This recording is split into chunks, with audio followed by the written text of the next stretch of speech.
And if anybody wants to chime in down below, please do. Now, Reggie Wright Sr. He just released a video online. I still say video. I'm so old. But every time I see Reggie Wright and Suge Knight's name comes up, he always speaks highly of him. He never really has a bad word to say about Suge Knight. My question for you, Lonzo, do you think Suge Knight, and this is the best way I could phrase it, do you think Suge Knight gets a bad rap? Some of the reasons why Reggie was saying that he shouldn't is because he bought Snoop a house in Claremont. He spent $5 million on Snoop's legal defense before he even made $1 off of him. He said everybody in death row, even the people who didn't have an album, were living good. Do you think Suge Knight gets a bad rap?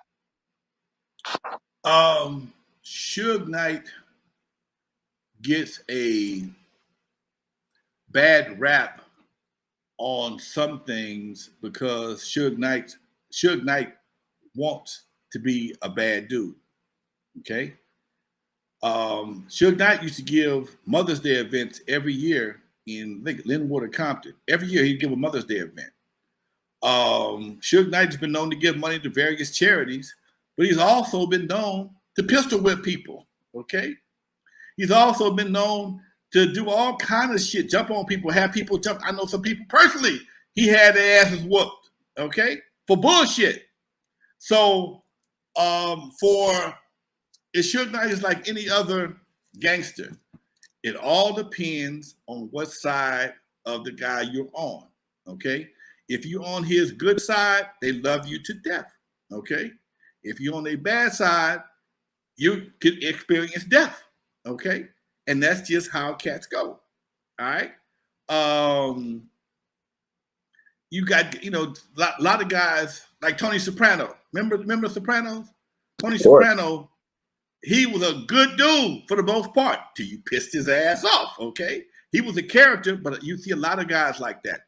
They're the most generous guys in the world. They give you anything in the world. If they like you, if they think you got something going on, they'll support you. But hey, they ain't one of them days, and now because I like you, I'm gonna burn down your restaurant, okay? I'm gonna burn down your restaurant because I don't want nobody to get killed. I like you so much, I'm gonna burn down your restaurant rather than somebody get killed in here and shut you down.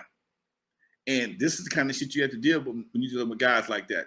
I think Suge, a lot of his negativity he earned. He did a lot of unsmart things. He did a lot of good things, but he was like Will Smith. He was always trying to prove himself to be harder than he really was.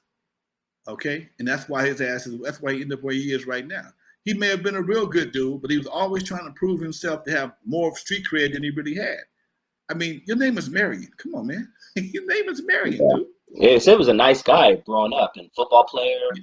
Yeah, you were a mama's boy. Your mama called you Suge. Come on, dude. That's Sugar Bear.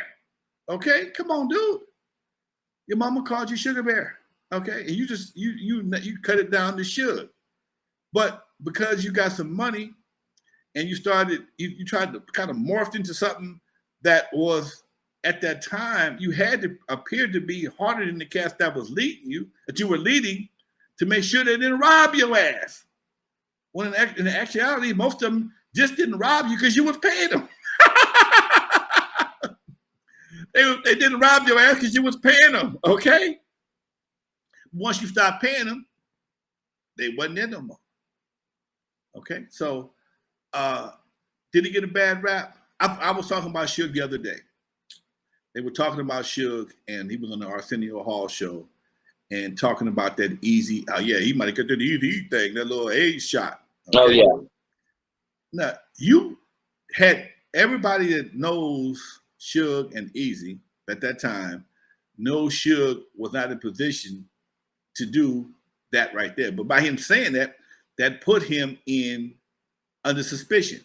Although there's a couple of forensic detectives that knew Eazy and Suge had not been in contact with each other for him to have anything to do with that. But because he said it, it put him in that light, put him under suspicious light, and it made him look a little harder. You got to understand, man, back in the 80s and 90s, man, cats were doing shit to make themselves seem harder on purpose, okay? They did shit to try and you had to look hard to keep people from fucking with you, okay?